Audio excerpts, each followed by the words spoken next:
Les observateurs immergés aux côtés de policiers et gendarmes devront désormais obtenir une autorisation, signer une charte et porter un signe distinctif, a annoncé vendredi le ministère de l'Intérieur, formalisant des engagements pris après l'affaire Benalla.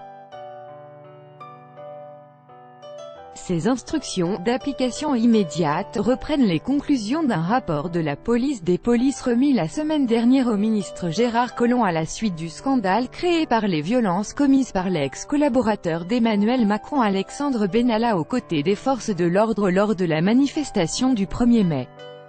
Signe distinctif et référent encadrant. Dans le détail, les observateurs devront obtenir une autorisation préalable express, accepter une charte des droits et devoirs des observateurs, et signer une convention, précise le ministère dans un communiqué. Sur le terrain, chacun devra porter un insigne distinctif pour éviter toute confusion avec les forces de sécurité et sera en permanence accompagné par un référent encadrant d'un niveau hiérarchique adapté.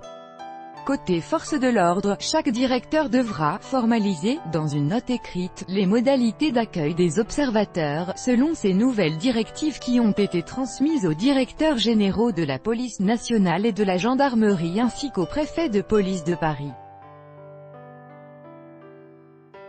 Principe non écrit, de bon sens, Gérard Collomb rappelle au passage son attachement à l'ouverture des services de la police et de la gendarmerie nationale aux partenaires extérieurs, un facteur essentiel du lien entre la population et les forces de sécurité intérieure.